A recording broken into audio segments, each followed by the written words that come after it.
Hello everyone, welcome to Studygram channel. आइए आज हम देखने वाले हैं हिंदी व्याकरण के अंतर्गत समास के कुछ महत्वपूर्ण प्रश्नों को देखेंगे, जो कि आज हमने समास में कुछ 50 महत्वपूर्ण प्रश्नों को देखने वाले हैं। तो प्रश्नों की तरफ देखने से पहले जो है हम जान लेते हैं कि समास क्या होता है, समास किसे कहते हैं। थोड़ा इसके बारे में जान लेते हैं कि जो समास होता है वह क्या होता है। तो समास के बारे में हम जानेंगे। तो समास का हम बोल सकते हैं कि समास का जो शाब्दिक अर्थ होता है, समास का शाब्दिक अर्थ बोल सकते हैं संक्षिप्तीकरण होता है। संक्षिप्तीकरण का मतलब होता है कि दो या दो से अधिक शब्दों के योग से, यानी दो या दो से अधिक शब्दों के मिलाकर बने एक सार्थक शब्द, यानी जिसका कोई अर्थ निकले, उसी को मिलाकर बने एक सार्थक शब्दों को ही समास कहते हैं। एक बार फिर से रिपीट करें कि दो या दो से अधिक शब्दों को मिलाकर बने एक सार्थक शब्द को ही क्या कहा जाता है, समास कहते हैं। और पूछा जाए कि समास कुल कितने होते हैं, तो समास के कुल जो प्रकार होते हैं वो कुल 6 प्रकार होते हैं। कौन कौन से? तो अव्ययी भाव समास, तत्पुरुष समास, द्वंद्व समास, द्विगु समास, कर्मधारय समास और बहुव्रीहि समास। तो इस तरह से कुल समास 6 प्रकार के होते हैं। तो भाई हम अपने प्रश्नों की तरफ चलते हैं। तो आज हमें कुछ 50 प्रश्न को देखेंगे समास के अंतर्गत। तो पहला प्रश्न पूछ रहा है कि कामता प्रसाद गुरु ने समास के कितने भेद माने। तो कामता प्रसाद कौन है? तो हिंदी के सर्वश्रेष्ठ वैयाकरण के रूप में जाने जाते हैं और इनकी जो रचना है कृति का नाम शब्दानुशासन है। तो बोल रहे हैं कि कामता प्रसाद गुरु जो हैं उनके अनुसार समास कुल कितने भेद मानते हैं। कौन मानने वाले हैं? तो कामता प्रसाद गुरु, जो कि वैयाकरण के रूप में जाने गए। तो इसका सही उत्तर, पहले का सही उत्तर देखेंगे क्या होगा, तो खे वाला होगा, यानी कि 4। कामता प्रसाद गुरु के अनुसार जो समास वो भेद मानते हैं, कुल 4 ही भेद मानते हैं। तो कामता प्रसाद गुरु के अनुसार याद रखिएगा, वे समास के 4 भेद यानी 4 प्रकार मानते हैं। दूसरा प्रश्न देखते हैं कि जिस समास में पहला शब्द प्रधान होता है और जो समूचा शब्द क्रिया विशेषण अव्यय होता है उसे हम क्या कहते हैं। तो पहला शब्द प्रधान और जो समूचा शब्द क्या हो, विशेषण अव्यय के रूप में मतलब प्रयोग किया जाए। तो इसमें पहले पद के बारे में मुख्य रूप से बताया गया। पहला पद क्या हो, तो पहला पद मुख्य हो, इंपॉर्टेंट हो कह सकते हैं। तो कौन सा समास होता है? अव्ययी, कर्मधारय, तत्पुरुष, बहुब्रीहि। तो दूसरे का सही उत्तर क्या होगा, तो क वाला होगा। क वाला मतलब अव्ययी भाव समास, जिसमें होता है कि पहला पद प्रधान होता है, बाकी जो दूसरा पद होता है वो बोल सकते हैं विशेषण और अव्यय के रूप में उसका प्रयोग किया जाता है। जैसे उदाहरण में बोल सकते हैं यथा शक्ति। क्या? यथाशक्ति। यथाशक्ति का मतलब होता है कि शक्ति के अनुसार। क्या होता है? शक्ति के अनुसार। यथाशक्ति मतलब शक्ति के अनुसार। तो यथा का मतलब ही होता है अनुसार। तो यहाँ पे जो अनुसार शब्द लिखा है यही क्या हो जाएगा, यथा शब्द अनुसार शब्द क्या हो जाएगा, अव्यय होगा। तो इसलिए अव्ययी भाव समास, इसमें पहला पद प्रधान हो रहा है, तो इसलिए इसको अव्ययी भाव समास कहेंगे। तो दूसरे का सही उत्तर क होगा। अगला प्रश्न देखते हैं। तीसरा प्रश्न पूछा है कि निम्नलिखित में किस विकल्प में अव्ययी भाव समास नहीं है? व्यर्थ, यावजीवन, सरासर, मदमाता। तो तीसरे का सही उत्तर क्या होगा? अव्ययी भाव समास में पूछा कौन सा इसमें विकल्प नहीं होगा, तो तीसरे का सही उत्तर घ वाला होगा, यानी मदमाता जो है वह अव्ययी भाव समास नहीं है। व्यर्थ में वी उपसर्ग निकल रहा है, इसलिए वी उपसर्ग निकला और वी अव्यय होने के कारण अव्ययी भाव समास है। या जीवन में जीवन भर, तो या जो है इसमें उपसर्ग निकल रहा है, इसलिए यह भी अव्ययी भाव समास है। सरासर यानी शब्द फिर से पुनरुक्त हो रहे हैं, यानी एक बार शब्द दोबारा जब दोहराया जाता है, रिपीट किया जाता है, तो वह भी क्या होता है, अव्ययी भाव समास होता है। तो इसमें तीसरा वाला भी सरासर क्या है, तो वह भी अव्ययी भाव समास है। किंतु घ वाला बोल रहा है मदमाता, यह अव्ययी भाव समास नहीं, यानी इसका हम जब विग्रह करेंगे तो निकलेंगे मद में माता, या मद से मता हुआ, तो जो मद में रहता है, हमेशा लगा रहता है, तो उसी को हम मद माता कहते हैं।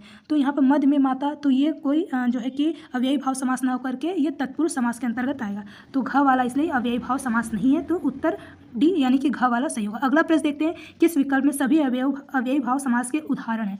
चौथे का सही उत्तर क्या होगा? अव्ययी भाव समास के सभी उदाहरण कौन से? तो चौथे का घ वाला जो है मतलब बोल सकते हैं उपर्युक्त सभी जो है वह अव्ययी भाव समास के उदाहरण है। कौन कौन से? यथाविधि, यथा अव्ययी भाव है। आजन्म, आ उपसर्ग, यह भी। प्रत्यक्ष में प्रति उपसर्ग, यह भी अव्ययी भाव है। समक्ष में सम जमाक्ष, यह भी अव्ययी है। परोक्ष में यह भी जो है, परोक्ष भी शब्द क्या है, तो यह भी अव्ययी भाव समास है। पर जमा अक्ष, परोक्ष भी अव्ययी है। निधड़क में नि उपसर्ग है, इसलिए यह भी अव्ययी। बेशक में बे उपसर्ग, उर्दू का बखूबी में ब उपसर्ग, नाहक में ना भी उर्दू का उपसर्ग, तो यह भी जो अव्ययी भाव समास है। तो जहाँ पर उपसर्ग वाले शब्द जो रहते हैं ना, वह भी अव्ययी भाव समास के अंतर्गत आते हैं, इसलिए सही उत्तर घ वाला है। अगला प्रश्न देखते हैं। अगला प्रश्न पूछा है पांचवा प्रश्न है कि उसकी नस नस में एब भरा है, रेखांकित पद में समास बताना है। तो हमें किसके बारे में बताना है? तो जो नस नस शब्द है ये पूछा कौन सा समास है? अव्ययी, कर्मधारय, इतरेतर द्वंद्व, समाहार द्वंद्व। तो पांचवें का सही उत्तर क्या होगा? ये कर्मधारय समास है। कौन सा है? पांचवें का सही उत्तर ख है, यानी नस नस शब्द क्या होगा, तो ये कर्मधारय यानी विशेषण विशेष का योग बन रहा है नस नस, तो यह जो है कर्मधारय समास है। अगला प्रश्न देखते हैं छठा प्रश्न है कि संज्ञाओं अव्ययी की द्विरुक्ति में कौन सा समास होगा, यानी संज्ञा और अव्यय की द्विरुक्ति में कौन सा समास आता है, कर्मधारय, समाहार द्वंद्व, इतरेतर द्वंद्व या अव्ययी भाव समास। तो छठे का सही उत्तर द्विरुक्ति, मतलब जहाँ पर एक शब्द फिर से दोबारा रिपीट किया जाए, दोहराया जाता है, उसी को द्विरुक्त कहते हैं। दोबारा है तो उसी को द्विरुक्त कौन सा समास के अंतर्गत आता है, तो इसका सही उत्तर हम देखेंगे तो घ वाला सही, यानी अव्ययी भाव समास में ही द्विरुक्त शब्दों का जो है प्रयोग होता है, तो सही उत्तर घ होगा। अगला प्रश्न देखते हैं, छठा हो गया। सातवां प्रश्न है, किस विकल्प में सभी अव्ययी भाव समास के उदाहरण हैं। तो सभी अव्ययी भाव समास के उदाहरण कौन से हैं, तो इन विकल्प में कौन सा सही होगा। सातवें का हम देखेंगे उत्तर, सीधे चलते हैं तो घ वाला ही सही होगा, यानी कि उपर्युक्त सभी जो है वह अव्ययी भाव समास के उदाहरण। हर रोज, हर उपसर्ग है, हर साल, हर भी उपसर्ग है, बेशक में बे, नाहक में भी है, हर घड़ी, हर उपसर्ग है, हर दिन में भी, बेकाम में, बेखटक, इस सब में उपसर्ग लगे हैं। हाथों हाथ क्या है जो है कि द्विरुक्त समाधि, पुनरुक्त समाधि शब्दों का प्रयोग हो रहा है, तो यह भी जो है अव्ययी भाव। पल पल, ये भी है दिनों दिन, तो सभी जो दिए हैं विकल्प वो सभी अव्ययी भाव समास के उदाहरण है, तो सही उत्तर घ। अगला देखते हैं, आठवां प्रश्न है कि तत्पुरुष समास के पूछ रहा है कितने भेद होते हैं, 2, 4, 6, 8, तो कितने होते हैं तत्पुरुष समास के भेद। तो आठवें का सही उत्तर होगा, बोल सकते हैं आठवें का सही उत्तर, तत्पुरुष समास के कुल भेद होते हैं वे 6 होते हैं। वे कौन कौन से होते हैं, तो जो कारक के जो प्रकार होते हैं वही तत्पुरुष समास के अंदर, जैसे कर्ता का नहीं बोल सकते, जैसे बोल सकते कर्म, कर्म तत्पुरुष समास, फिर करण, करण तत्पुरुष समास, कर्ता को छोड़ करके कर्म, करण, अपदान हो जाएगा, और संबंध हो जाएगा, अधिकरण हो जाएगा, और जो है इस तरह से कुल 6 जो होते हैं तत्पुरुष समास के भेद होते हैं। कर्ता और संबोधन को छोड़ करके जो होते हैं वे तत्पुरुष समास के अंतर्गत आएंगे, यानी कर्ता कारक वो छोड़ देंगे, और अंतिम जो है संबोधन कारक जो होते हैं उसको भी छोड़ करके जितने भी समास होंगे 6 वे सब तत्पुरुष समास के अंतर्गत के कारक चिन्हों के साथ जो है प्रयोग किए जाते हैं, इसलिए तत्पुरुष समास के अंतर्गत आएंगे। तो तत्पुरुष समास के कुल 6 भेद होते हैं, 2 छोड़कर कर्ता और संबोधन कारक को, तो सही उत्तर ग होगा। अगला प्रश्न देखते हैं, 8वां प्रश्न हो गया। 9वां प्रश्न देखते हैं। 9वां प्रश्न के तत्पुरुष समास में संबंध में असत्य कथन कौन सा है।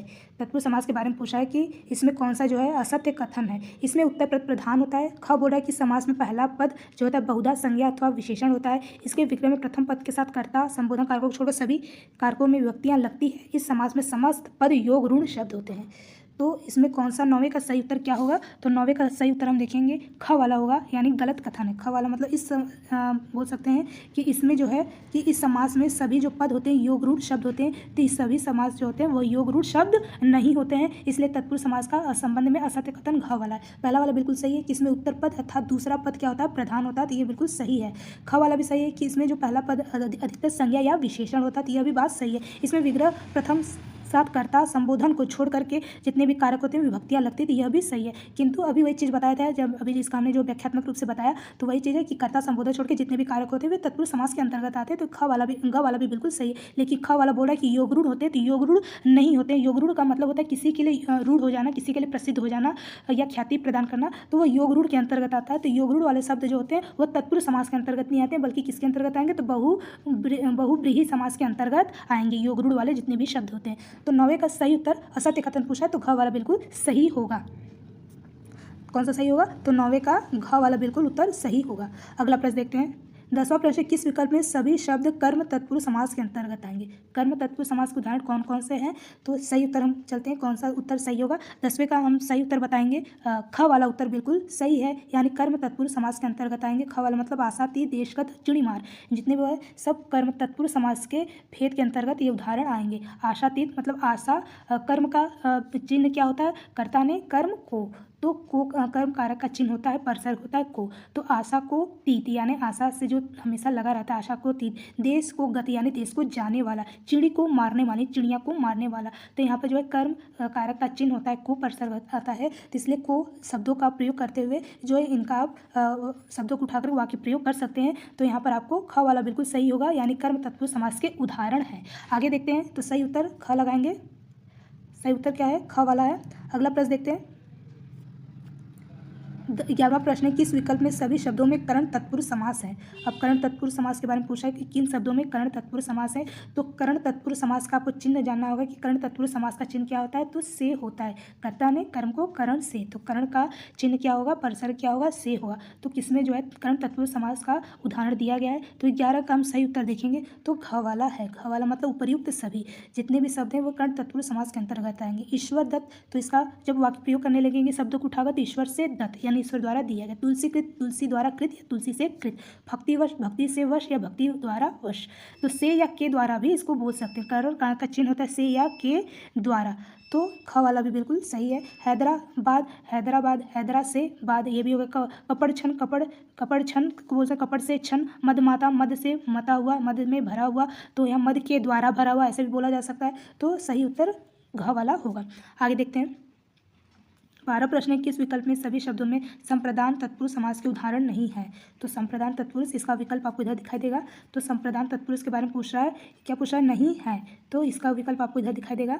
तो सही उत्तर 12 का क्या होगा? तो हम पहले उत्तर देख लेते हैं। 12 का सही उत्तर क्या होगा? तो ग वाला जो है वह संप्रदान के अंतर्गत नहीं आएगा। रोकड़, बही, राह, खच, जनमान, तो ये जो है ये आपका संप्रदान तत्पुरुष के अंतर्गत नहीं आएगा। कृष्णापण, ये आपका कृष्ण के लिए अर्पण, तो ये हो जाएगा देश के लिए भक्ति, बलि के लिए, पशु के लिए बलि, तो ये भी हो जाएगा। रण निमंत्रण, रण के लिए निमंत्रण, विद्या के लिए गिरी, रसोई के लिए घर, सभा भवन, लोक हितकारी, माल गोदाम, सभी में जो है संप्रदान कारक का चिन्ह का प्रयोग हुआ है। जिसका चिन्ह क्या लगता है संप्रदान कारक का? तो को के लिए लगता है, को के लिए, तो संप्रदान कारक का प्रसर्ग होता है। तो सभी शब्दों में जो है को के लिए शब्दों का प्रयोग हो रहा है, किंतु ग वाले में नहीं हो रहा है। जैसे राह खर्च में, राह में खर्च होता है, जन्मांग में जन्म से अंधा होता है, तो इसमें जो है बोल सकते हैं संप्रदान तत्पुरुष का प्रयोग नहीं हुआ है। तो ग वाला उत्तर सही है। नहीं के लिए पूछा है तो ग उत्तर होगा। अगला प्रश्न देखते हैं, किस विकल्प में सभी शब्दों में अपदान तत्पुरुष समास है? अब अपदान तत्पुरुष समास का हम पहले जान लेंगे कि इसका प्रसर्ग क्या होता है, चिन्ह क्या होता है। तो से होता है, और ये से जो होते दो जगह प्रयोग करते हैं, करण कारक में, एक अपदान कारक में। तो यहाँ पर अपदान कारक में जो से का प्रयोग होता है वो किसी से अलग होने के लिए किया जाता है, किसी चीज़ से अलग हुआ जाता है, तो वहाँ पर अपदान कारक या अपदान तत्पुरुष समास का प्रयोग होता है। तो पूछा है कौन सा इसमें विकल्प में अपदान तत्पुरुष समास का प्रयोग हुआ है? तो 13 का सही उत्तर हम जानेंगे विकल्प इसमें कौन सा होगा। तो 13 का देख रहे हैं, इसमें ख वाला उत्तर बिल्कुल सही होगा। तो इसका वाक्य प्रयोग करते हैं शब्दों को उठाकर, तो जाति भ्रष्ट, जाति से भ्रष्ट यानी जाति से दूर हो गया, अलग हो गया, तो ये भी जो है अपदान तत्पुरुष से। धर्म विमुख यानी धर्म से विमुख हो गया। भव तारण यानी भाव से अलग हो जाना, भाव सागर होता है तो भाव से अलग होना, तो भाव से दूर हो जाना, तारण हो जाना। तो इसमें भी जो है अपदान तत्पुरुष समास का प्रयोग हुआ और से का भी प्रयोग हो रहा है। तो यहाँ पर न करण नहीं होगा बल्कि क्या हो जाएगा अपदान तत्पुरुष समास, क्योंकि से शब्द का प्रयोग दोनों जगह होता है, करण कारक में भी, अपदान कारक में। तो यहाँ अपदान में जो है किसी से अलग होने के लिए बात की जा रही है, तो ख उत्तर बिल्कुल सही होगा। अगला प्रश्न देखते हैं। 14 प्रश्न, किस विकल्प में सभी शब्दों में संबंध तत्पुरुष समास है? अब संबंध तत्पुरुष समास का बारे में बताना है। तो संबंध तत्पुरुष समास में आप जानते हैं किसमें जो परसर्ग चिन्ह क्या होता है? तो संबंध कारक का चिन्ह होता है का, के, की और रा, रे, री, नाने, नी। आपको पता ही है का, के, की शब्दों का प्रयोग होता है, का, के, की। तो इसमें पूछना है कौन सा संबंध तत्पुरुष समास है? तो सही उत्तर हम जानेंगे 14 क्या होगा। तो 14 का सही उत्तर घ वाला होगा। घ वाला मतलब बोल सकते हैं उपर्युक्त सभी। उपर्युक्त सभी मतलब क्या होगा? राजपुत्र, राजा का पुत्र, प्रजापति, प्रजा का पति, सेना नायक, सेना का नायक। तो का, के, की शब्दों का प्रयोग हो रहा है। पितृ, पिता का घर, घुड़दौड़ मतलब बोल सकते हैं घुड़दौड़ या घोड़े का दौड़, मृगछौना, मृग का बिछौना जो होता है, हिरण का बिछौना, राजा का दरबार, अमचूर, आम का जो होता है अमचूर, चरित्र का चित्रण। तो सभी में जो है आपका खग तीनों में आप देख रहे हैं का, के, की शब्दों का प्रयोग हो रहा है। संबंध बताया जा रहा है, एक से दूसरे का संबंध बताया जा रहा है, तो इसलिए सही उत्तर घ वाला होगा। तो देखिए आपको जितने भी समास के आपको हम जितने भी प्रश्न दे रहे हैं वे सभी क्या है बिल्कुल आसान शब्दों में आपको बताया जा रहा है। तो चीज़ों का आप बिल्कुल अभ्यास करते रहेंगे तो आपको ये चीज़ें बहुत समास जो है जो टॉपिक है बहुत ही आसान लगेगा। तो सही उत्तर घ वाला होगा। अगला प्रश्न देखते हैं। 14 हो गया। 15 प्रश्न देखते हैं। किस विकल्प में सभी शब्दों में अधिकरण तत्पुरुष समास है? अब अधिकरण के बारे में पूछा है तो अधिकरण का आपको चिन्ह पता होना चाहिए कि अधिकरण कारक का जो चिन्ह होता है वह क्या होता है। तो अधिकरण कारक का चिन्ह होता है में और पर होता है। क्या होता है? में और पर। अधिकरण कारक का परसर का चिन्ह होता है। तो बताना अधिकरण तत्पुरुष समास में इसमें कौन सा विकल्प है। तो पहले क ख देख लेते हैं। ग्रामवास, गृहस्थ, कला प्रवीण, कविश्रेष्ठ, गृह प्रवेश या ख। तो क्या इसमें अधिकरण तत्पुरुष समास है? तो 15 का सही उत्तर देखेंगे तो इसमें जो हमें अधिकरण तत्पुरुष समास नहीं दिख रहा है। तो आगे इसका जो विकल्प पीछे देखते हैं, इसका विकल्प पीछे देखते हैं। यहाँ पे है कि हरफन मौला, आप बीती, दानवीर, उपयुक्त समास, उपयुक्त सभी। तो इसमें देख रहे हैं कि हरफन मौला, बीती, दानवीर, तो इसमें क्या अधिकरण समास है? तो हरफन मौला, हरफन में मौला यानी हर बार जो मस्त रहता है हरफन मौला, हरदम जो मस्त रहता है उसी को हरफन मौला बोलते हैं। तो यहाँ पर में शब्दों का देखिए कहीं ना कहीं प्रयोग हो रहा है। तो ग वाला जो है बोल सकते हैं कि ये अधिकरण तत्पुरुष है। आप बीती, आप पर बीती, या आप में बीती, तो ये भी दानवीर, दान में वीर, तो यह भी बोल सकते हैं कि अधिकरण तत्पुरुष समास है। किंतु इसमें पीछे भी जो है कहीं ना कहीं शब्दों में जो है अधिकरण तत्पुरुष समास का प्रयोग हुआ है। कौन से? जैसे ग्रामवास। तो ग्रामवास में क्या है कि ग्राम ग्राम में वास, यानी ग्राम में जो आवास बनाकर रहता है, तो ग्राम में वास, तो इसमें भी में शब्दों का प्रयोग हुआ। गृहस्थ, यानी गृह में जो हमेशा व्यस्त रहता है गृहस्थ, तो में प्रयोग हो रहा है। कला प्रवीण, कला में प्रवीण, कला में जो दक्ष रहता है कला प्रवीण बोलते हैं, तो में शब्दों का प्रयोग हुआ। कवि श्रेष्ठ, कवियों में जो श्रेष्ठ होता है उसको कवि श्रेष्ठ। गृह प्रवेश, गृह में प्रवेश, घर में प्रवेश होता है। खग, ये बिल्कुल अलग लग रहा है खग, तो ये अलग शब्द है। तो बाकी देखिए क और ख में जो है कहीं ना कहीं बोल सकते हैं अधिकरण तत्पुरुष समास का प्रयोग होता है। इसलिए वाक्य बोल सकते हैं विकल्प में उपर्युक्त सभी, यानी जो घ वाला उत्तर था 15 का घ वाला उत्तर बिल्कुल सही होगा, यानी सभी में अधिकरण तत्पुरुष समास का प्रयोग हुआ है। और अधिकरण समास का जो चिन्ह होता है उसका परसर होता है अधिकरण कारक का, वह में या पर बोल सकते हैं। अब आइए 16 पहला प्रश्न देखेंगे। जिस समास में पहले पद की विभक्ति का लोप नहीं होता उसे क्या कहते हैं? व्यय भाव, समाहारद्वंद, समानाधिकरण तत्पुरुष या अलुप्त तत्पुरुष समास। तो 16 का सही उत्तर जानेंगे क्या होगा। तो 16 का सही उत्तर घ वाला है, इसको हम बोल सकते हैं अलुप्त तत्पुरुष समास। तो जिसमें क्या होता है अलुप्त तत्पुरुष समास में होता है कि जिसमें पहले पद की विभक्ति का लोप नहीं होता है उसको हम अलुप्त तत्पुरुष समास कहते हैं। तो 16 का अभी उत्तर जानते रहिए क्या है, तो घ वाला अलुप्त तत्पुरुष समास है। अगला प्रश्न देखते हैं। 17 निम्नलिखित में किस विकल्प में अलुप्त तत्पुरुष समास नहीं है? अब यहाँ पे उदाहरण के माध्यम से समझ में आएगा कि अलुप्त तत्पुरुष समास क्या है। तो अलुप्त तत्पुरुष समास कौन सा उदाहरण नहीं है, तो 17 का सही उत्तर क्या होगा? तो 17 का सही उत्तर घ वाला होगा, जिसमें अलुप्त तत्पुरुष समास नहीं है, यानी जलद। तो जलद जो शब्द है वह अलुप्त तत्पुरुष समास नहीं है। कौन कौन से? तो मन, सीज, मन में लगा रहता है, मन में सीज, तो बोल सकते हैं अलुप्त तत्पुरुष समास। युधिष्ठिर, युद्ध में स्थिर रहने वालों को युधिष्ठिर बोल सकते हैं, जो हमेशा युद्ध में स्थिर रहता है, युधिष्ठिर। खेचर, यानी खेचर मतलब बोल सकते हैं अनेकार्थी शब्द है खेचर, यानी जिसको हम नभ भी बोल सकते हैं, चिड़िया भी बोल सकते हैं, खग भी बोल सकते हैं। तो अनेकार्थी शब्द जो होते हैं वो अलुप्त तत्पुरुष समास के अंतर्गत आते हैं। तो ऐसे शब्द जो है बोल सकते हैं कि अलुप्त तत्पुरुष समास। किंतु जो जलद है, जलद को हम क्या बोल सकते हैं? जलद मतलब बोल सकते हैं बादल, यानी धारण करने वाला बादल। तो ये जलद क्या हो गया? तो ये बादल के रूप में प्रयोग हो रहा है। तो ये जो जलद शब्द है यह एक योग रूढ़ शब्द बोल सकते हैं, यानी किसी तीसरे के बारे में बात किया जा रहा है। जलद क्या है? एक बादल के बारे में बोल सकते हैं कि बादल का पर्याय होता है, तो यह किसी दूसरे के बारे में बात हो रहा है, तीसरे पद की बात की जा रही है। तो जलद एक योगरूढ़ भी शब्द है और एक बहुब्रीहि समास के अंतर्गत आएगा। तो अलुप्त तत्पुरुष समास कौन सा नहीं है? तो घ वाला नहीं है। बाकी क, ख, ग ये क्या है? अलुप्त तत्पुरुष समास का प्रयोग हुआ है। आगे प्रश्न देखते हैं। 18वां प्रश्न, किस विकल्प में जो है अलुप्त तत्पुरुष समास है? अलुप्त तत्पुरुष समास किसमें है? तो बोल सकते हैं 18 का सही उत्तर क्या होगा? तो 18 का सही उत्तर घ वाला होगा। घ वाला मतलब इन सभी में जो है अलुप्त तत्पुरुष समास का प्रयोग हुआ है। घ यानी वाचस्पति, वाचकपति, कर्तरी प्रयोग, कर्ता के लिए जो प्रयोग होता है ये भी है। आत्मनेपद, ये भी जो है अपने लिए जो पद कहते हैं आत्मनेपद, इसमें जो है अलुप्त तत्पुरुष समास का प्रयोग हुआ है। आगे देखते हैं सही उत्तर क्या होगा? घ वाला होगा। अगला प्रश्न 19, जिस समास का दूसरा पद ऐसा कृदंत होता है जिसका स्वतंत्र प्रयोग नहीं हो सकता उसे हम क्या कहते हैं?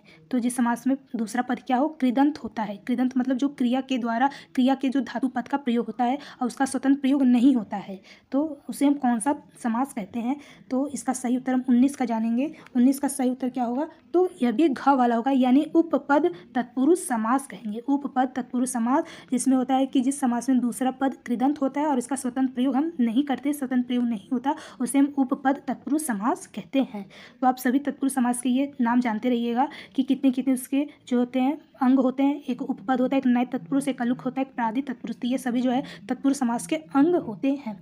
आगे देखते हैं। 19 का सही उत्तर घ जानते रहिए। आगे देखते हैं 20 देखते हैं। 20 प्रश्न है कि किस विकल्प में सभी पदों में उपपद तत्पुरुष समास है? अब ये सब जो है देखिए तत्पुरुष समास के अंगों के उदाहरण दिए जा रहे हैं, तो इसको भी ध्यान से देखते रहिएगा। किस विकल्प में जो है सभी पदों में उपपद तत्पुरुष समास है? तो सही उत्तर इनमें से क्या होगा? 20 का सही उत्तर सीधे हम चलते कौन सा होगा? उपपद तत्पुरुष समास है, तो क वाला है, यानी ग्रंथकार, तटस्थ और जलद जो है वह बोल सकते हैं तत्पुरुष समास है। जलद अभी हमने बोला था कि बहुब्रीहि समास होगा, तो ये बहुब्रीहि होने के साथ साथ यह तत्पुरुष समास के अंतर्गत उपपद तत्पुरुष समास भी होगा। अगर विकल्प में देखिए दिया जाए कि जलद कैसा समास है, तो अगर वहाँ पर बहुब्रीहि समास नहीं है, उपपद तत्पुरुष समास है, तो आप उपपद तत्पुरुष समास पर ही विकल्प लगाएंगे। अगर उपपद नहीं दिया है तो आप बहुब्रीहि पर लगाएंगे। तो सबसे पहले प्रेफरेंस किसको देंगे? उपपद तत्पुरुष समास को ही देंगे, क्योंकि उसके अंग पूछ रहे हैं तत्पुरुष समास को, ता आप जो है उपपद तत्पुरुष समास ही लगाएंगे। तो पूछा है कौन सा तत्पुरुष समास है? तो ग्रंथकार, ग्रंथ को करने वाला ग्रंथकार, तटस्थ जो हमेशा तटस्थ मजबूत रहता है, तटस्थ उसको बोलते हैं जलद, यानी तीसरे पद की बात की जा रही है। तो बादल उसका पर्याय है, समानार्थी शब्द है, तो यह उपपद तत्पुरुष समास है। तो सही उत्तर क वाला होगा। आगे देखते हैं 21 प्रश्न है, किस विकल्प में सभी शब्दों में नए तत्पुरुष समास नहीं है। अब तत्पुरुष समास का कितने अलग भेद है। नए तत्पुरुष समास तो बोल सकते हैं कि तत्पुरुष समास के जो अंग होते हैं, तो 4 जो आपको अंगों के बारे में बताया गया कौन कौन से। तो एक नए तत्पुरुष है, उपपद है, अलुक है, एक प्रादि तत्पुरुष है। तो इस तरह से तत्पुरुष समास के अंग के नाम भी याद रखिएगा। तो अब इसमें बताना है कि आपको नए तत्पुरुष समास नहीं है, तो कौन सा नए तत्पुरुष समास नहीं है।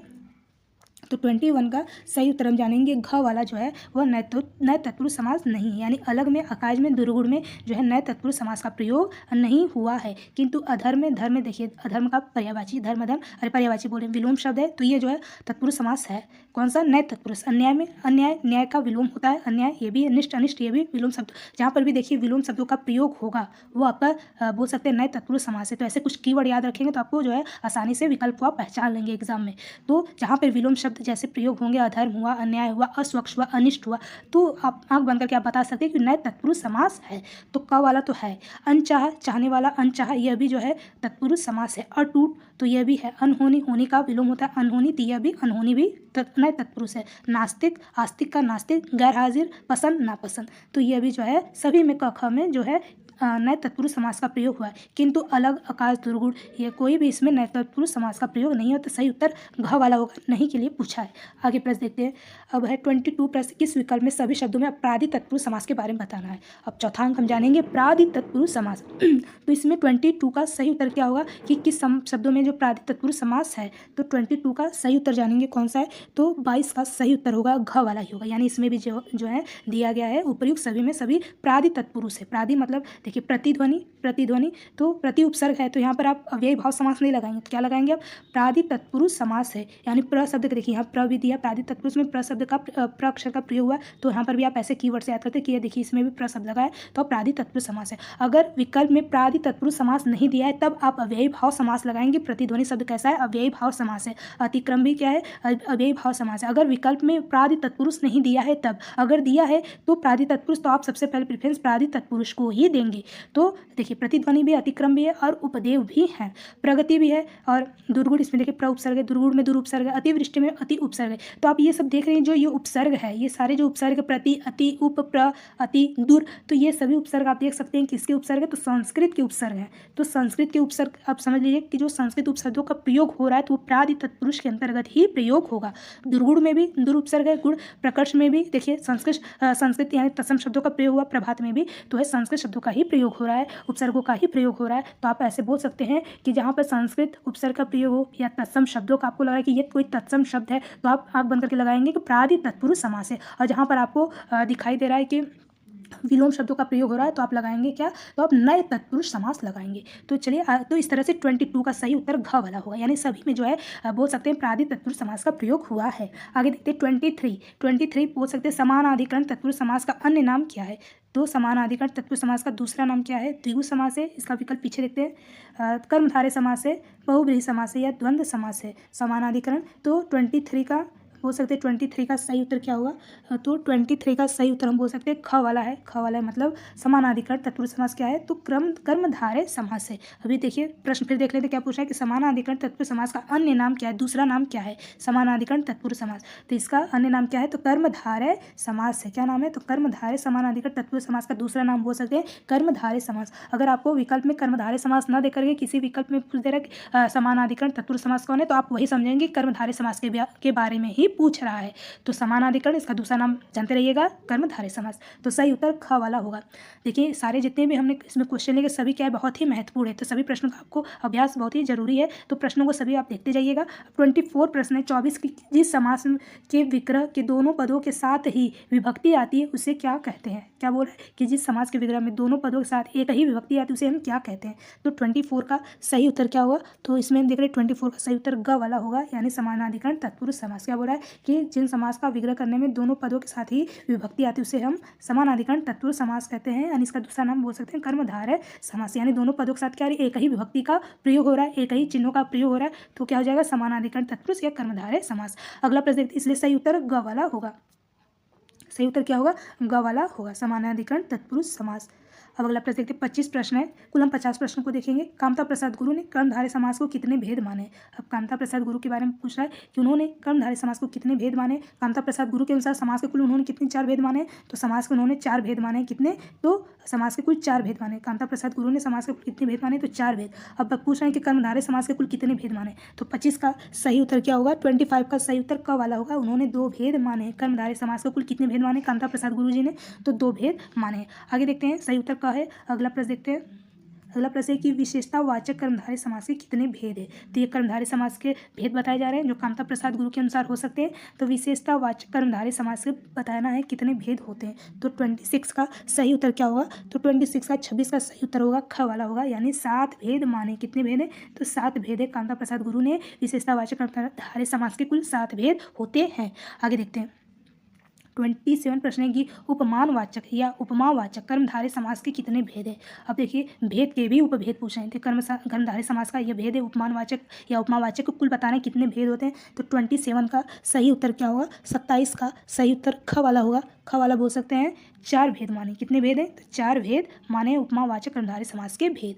आगे देखते हैं, 28 प्रश्न है, 28 प्रश्न है कि बताना किस विकल्प के शब्द में उसमें निहित समास सुमेलित नहीं है। अब इसमें समास के नाम भी दिए हैं, कुछ शब्द जो है शब्द दिए हैं, वाक्य दिए हैं, तो आपको बताना कौन सा सुमेलित नहीं है, मैच करना कौन सा सही सुमेल नहीं किया गया है। तो सही उत्तर इनमें क्या होगा, 28 का सही उत्तर इनमें देखते हैं क्या हो सकता है। तो देखिए, इसमें सही सुमेलित जो नहीं है वह क वाला ही नहीं है, 28 का क वाला, यानी गृहागत, गृह से आकर। तो गृहागत मतलब गृह से आकर, इसमें तत्पुरुष अपदान तत्पुरुष समास का प्रयोग नहीं हुआ है। गृह से आकर यानी वह बल्कि अलग तो नहीं आ रहा, वह घर से ही आ रहा है। तो घर से आ रहा है तो क्या हो जाएगा, तो घर से आना ही, ये तो अपदान तत्पुरुष समास नहीं बोल सकते हैं। गृहात का कौन सा हो जाएगा, तो बोल सकते हैं ये कर्ण तत्पुरुष समास के अंतर है। कर्णापूर्ण या कर्म तत्पुरुष समास है। कर्णापूर्ण कर्णा को पूरी तरह से जो पूर्ण था पूरा रहता है, कर्म तत्पुरुष समास है। कर्णा को पूर्ण। विधानसभा, विधान के लिए सभा, तो को के लिए हो रहा है, तो ये तत्पुरुष समास है। तो इसका सही सुमेलित है। कर्णापूर्ण भी सही सुमेलित है।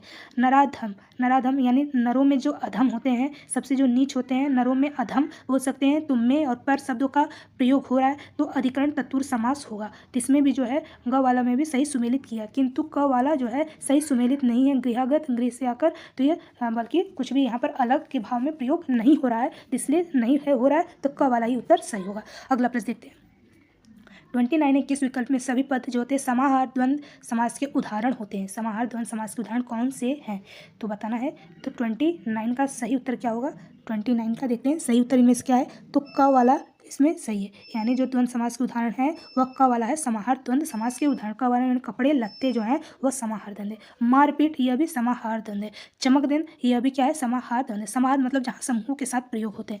तो चमक दमक मारपीट कपड़े लत्ते ये सभी समाहार द्वंद्व समास के उदाहरण है।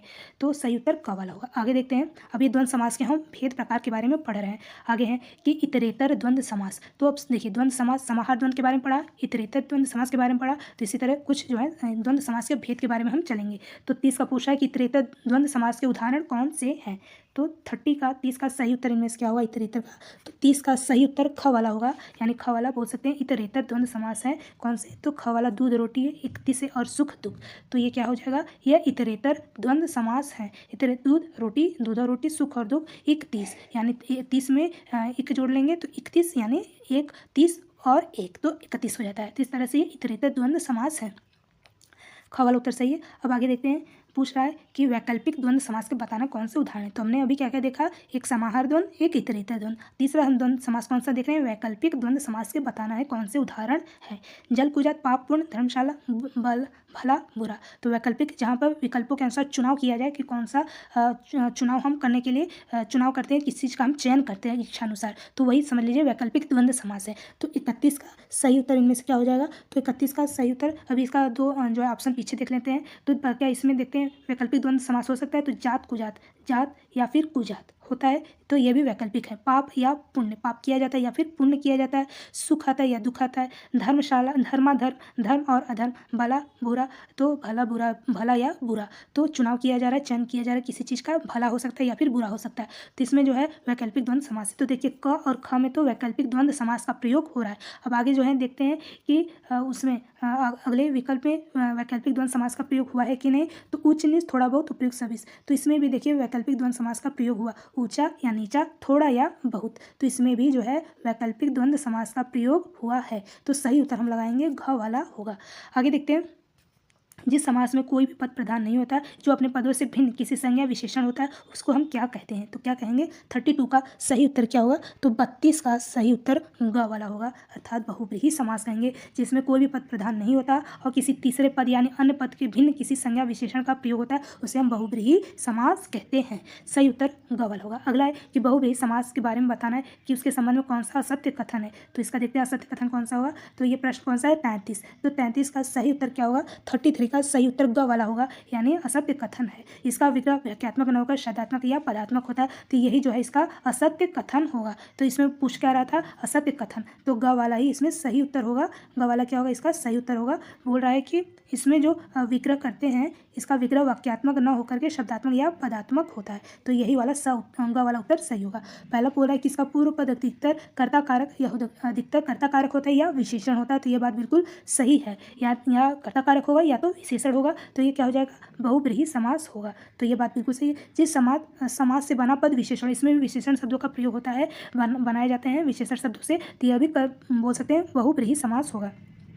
इसमें अन्य पद बोल रहा है कि इसमें अन्य अर्थ जो होते हैं वो प्रधान हो, यानी कोई तीसरा पद जो रहता है वही क्या होता है? प्रधान, यानी कि मुख्य होता है। तो यह भी जो है बहुब्रीहि के संबंध के बारे में यह भी कथन बिल्कुल सत्य है। तो असत्य बताना तो ग वाला ही असत्य कथन है। अब आगे देखते हैं 34 कि रेलगाड़ी शब्द का सही समास विग्रह क्या होगा? रेल और गाड़ी, रेल की गाड़ी, रेल से चलने वाली गाड़ी, रेल पर चलने वाली गाड़ी। तो ये तो बहुत सही सीधा सा उत्तर है। तो 34 का सही उत्तर इनमें से क्या होगा? घ वाला सही उत्तर होगा। घ वाला क्या बोला है कि रेल पर चलने वाली जो गाड़ी, उसी को हम रेलगाड़ी कहेंगे। तो इसका सही समास विग्रह यही होगा, रेल पर चलने वाली गाड़ी, ना कि रेल और गाड़ी, रेल की गाड़ी। तो सही उत्तर क्या होगा? घ वाला, यानी रेल पर चलने वाली गाड़ी। क्या होगा? रेल पर चलने वाली गाड़ी। सही उत्तर क्या होगा? बोल सकते हैं घ वाला उत्तर सही होगा। आगे देखते हैं 34 हो गया। 35 प्रश्न है। 35 प्रश्न के किस विकल्प में जो पूछा है तत्पुरुष समास नहीं है? तो राजकुमार यज्ञवेदी आजन्म ग्रामवासी, तो तत्पुरुष समास नहीं है पूछ रहा है।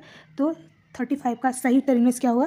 तो 35 का सही उत्तर देखेंगे ग वाला जो है तत्पुरुष समास नहीं है। ग वाला क्या? आजन्म जो है वो तत्पुरुष समास नहीं है। आ उपसर्ग लगाए तो अव्ययी भाव तत्पुरुष समास हो जाएगा। तो आजन्म क्या है? तत्पुरुष समास के उदाहरण नहीं है। राजकुमार, राजा कुमार, यज्ञवेदी, यज्ञ के निवेदी, ग्रामवासी, ग्राम में वासी, ग्राम का निवासी भी हो सकते हैं। तो ये तत्पुरुष समास के उदाहरण है। तो सही उत्तर ग वाला होगा। अगला देखते हैं, अधिकरण तत्पुरुष समास में क्या होता है? पहला पद होता है प्रधान, दूसरा पद प्रधान, दूसरा पद प्रधान, दोनों पद प्रधान या कोई पद प्रधान नहीं होते। किसमें? तत्पुरुष समास में बोल रहा है। तो तत्पुरुष समास का आपको पता है कि जिसमें उत्तर पद प्रधान होता है। तो 36 का सही उत्तर ग वाला होगा। ग वाला मतलब जिसमें दूसरा पद अर्थात उत्तर पद प्रधान होता है, या दूसरा पद बोले या फिर उत्तर पद बोले, बात एक ही होता है। तो अधिकरण तत्पुरुष समास में दूसरा पद प्रधान होता है। सही उत्तर ग। अगला प्रश्न देखते हैं, किस विकल्प में कर्मधारय समास है? विकल्प में पूछ रहा है कौन सा विकल्प जो है कर्मधारय समास है। अब इधर आप देखेंगे किस विकल्प में कर्मधारय समास है। तो 37 का सही उत्तर क्या होगा? 37 का सही उत्तर होगा क वाला, यानी क वाले में क्या बोल सकते हैं? कर्मधारय समास है। तो क वाला क्या बोल रहा है कि लड़का भूख से अधमरा हो गया था। भूख से अधमरा, अधमरा मतलब आधा मर चुका था। तो आधा मरना, इसमें विशेषण विशेषण का प्रयोग हो रहा है। तो क वाला उत्तर बिल्कुल सही होगा। क वाला उत्तर क्या होगा? बिल्कुल सही होगा, जिसमें कर्मधारय समास का प्रयोग होगा। दूसरा बोला है कि तुम्हें अपना भला बुरा स्वयं सोचना चाहिए। तो भला बुरा ये तो चला जा रहा है वैकल्पिक द्वंद्व समास के अंतर्गत। यहाँ पर द्वंद्व समास का प्रयोग, तो ख वाला उत्तर नहीं होगा। विवाह संबंध में उच्च नीच भी जो है द्वंद्व समास का प्रयोग हो रहा है। दिया बाती भी द्वंद्व समास का प्रयोग हो रहा है। तो कर्मधारय समास में ही ये जो अधमरा शब्द दिया गया, यही क्या है? कर्मधारय समास का उदाहरण है। तो क वाला उत्तर बिल्कुल सही होगा। अगला देखते हैं, किस विकल्प में द्वंद्व समास नहीं है? राम लक्ष्मण, सर्प नकुल, वाणी विनायक, वाग्वीर। तो द्वंद्व समास किसमें नहीं है? 38 का सही उत्तर हम जानते हैं क्या होगा।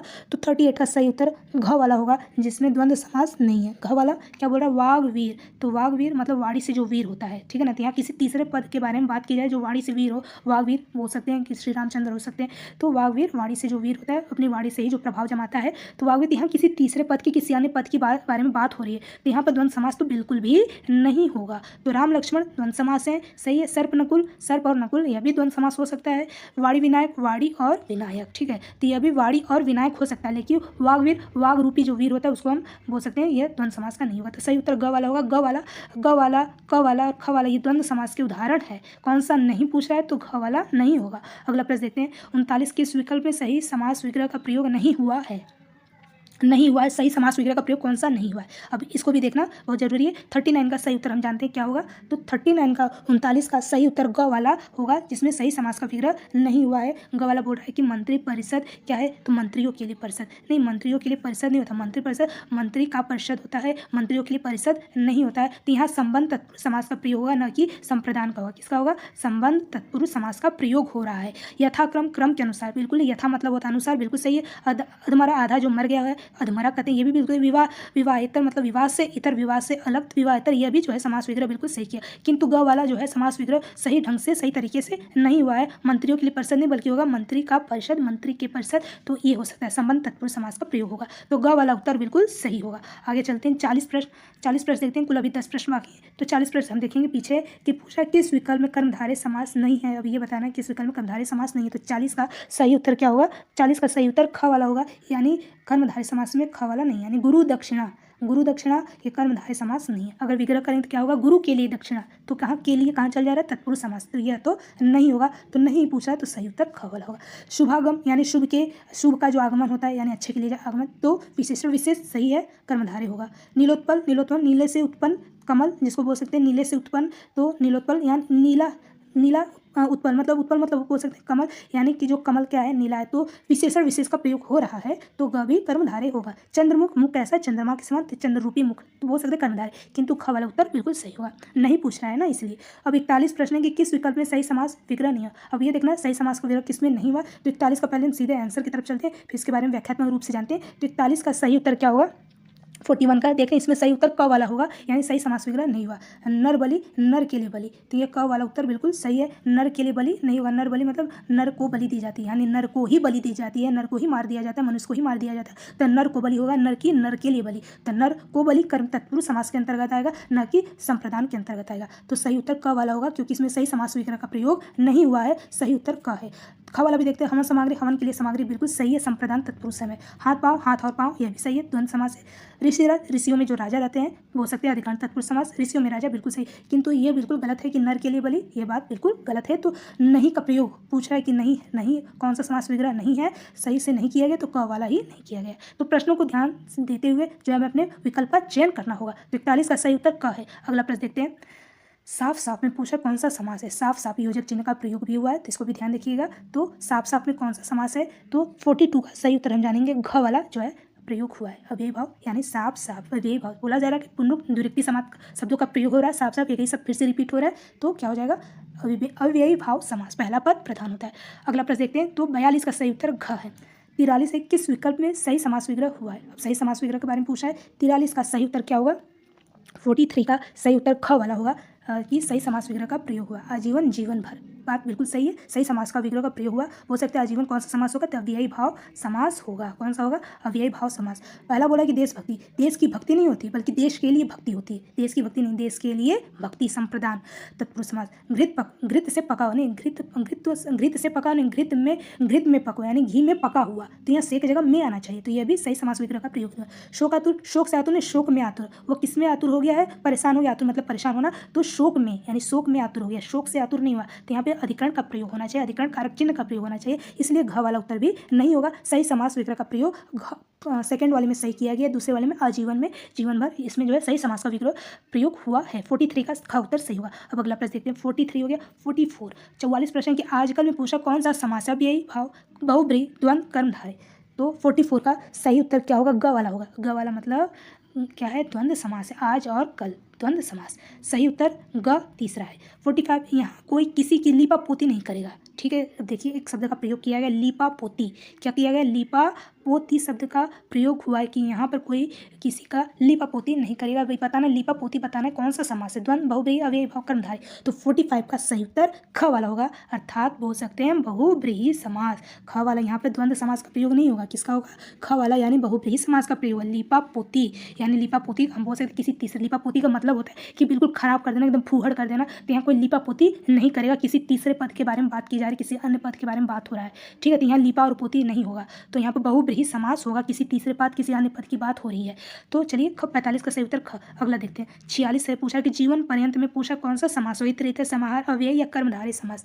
तो 46 का सही उत्तर क्या हुआ, तो ग वाला होगा, यानी कि अव्ययी भाव समास। जीवन पर्यंत, जीवन भर पर्यंत, तो ग उत्तर सही होगा। अगला प्रश्न देखते हैं किस विकल्प में सभी शब्द जो है अव्ययी भाव समास के उदाहरण हैं। तो अव्ययी भाव समास तो बहुत आसान है, अब समझ में भी आ गया होगा। तो 47 का सही उत्तर क्या होगा कि अव्ययी भाव समास के उदाहरण कौन से, तो 47 का सही उत्तर घ वाला होगा, अर्थात उपयुक्त सभी, घमा ग में धड़ाधड़ चला चली द्विरेक शब्दों का प्रयोग हो रहा है, सही है। ख भी भागम भाग, सुना सुनी, रेलम रेलम पेल, ये भी सही होगा। धीरे धीरे बार बार, लूटम लूटे, तो इसमें भी जो है अव्ययी भाव समास का प्रयोग हुआ है। तो चलिए 47 का सही उत्तर घ है। अगला देखते हैं 48, 2 प्रश्न और 48, 49, 50, 3 प्रश्न है। तो पीछे देखते हैं, अभी 3 प्रश्न देखिए। तो किस विकल्प में पूछा कि कर्ण तत्पुरुष समास है। कर्ण तत्पुरुष समास के बारे में पूछ रहा है, तो यहाँ पर देखते हैं कर्ण तत्पुरुष समास है। 48 का सही उत्तर क्या होगा, तो 48 का सही उत्तर घ वाला होगा, यानी कि वर्णातीत में क्या है, वर्णातीत में पूछ रहा है कौन सा है, तो कर्ण तत्पुरुष समास है। वर्णातीत से का प्रयोग वर्णन से आतीत, हो सकती है इसका जब समास विग्रह करेंगे तो क्या निकलेगा, वर्णन से आतीत, यानी वर्णन द्वारा किया गया, तो वर्णन से आतीत। तो यहाँ पर जो है कर्ण तत्पुरुष समास का प्रयोग हुआ है। तो क्रियान्विति, क्रियान्विति है कोई कर्ण तत्पुरुष नहीं है। जग हसाई, जग में हसाई, नियमबद्ध, नियम में बधा हुआ, नियम से नहीं होगा, नियम में बधा हुआ।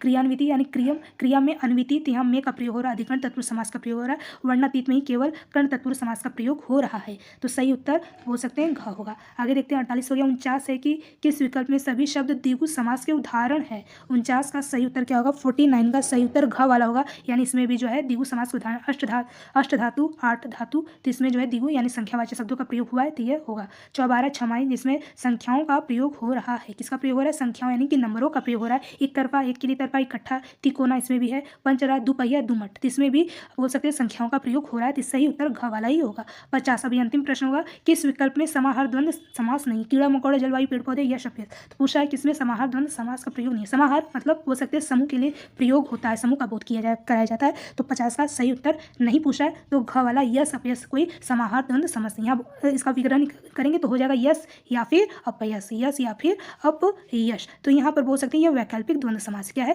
तो वैकल्पिक द्वंद्व समास है, तो इसमें नहीं पूछ रहा है, तो घ वाला होगा। कीड़ा मकोड़ा, देखिए समूह का प्रयोग हो रहा है, कीड़ा मकोड़ा। जलवायु, जलवायु इसमें समूह के साथ प्रयोग किया जाता है, जलवायु। पेड़ पौधे में भी जो है समाहार द्वंद्व समास का प्रयोग हुआ है। तो क ख ग में समाहार द्वंद्व समास का प्रयोग है, यह सपेस क्या है, वैकल्पिक द्वंद्व समास है, तो सही उत्तर घ वाला ही होगा। तो चलिए आज हमने कुछ जो है समास के महत्वपूर्ण प्रश्नों को देखा समास के अंतर्गत। तो ऐसे ही कुछ टॉपिक को हम लेकर आएंगे हिंदी व्याकरण के अंतर्गत। तो हम वीडियो को पाने के लिए आप हमारे चैनल को सब्सक्राइब कीजिए और लाइक कीजिए। मिलेंगे हम नेक्स्ट वीडियो में, तब तक के लिए जय हिंद।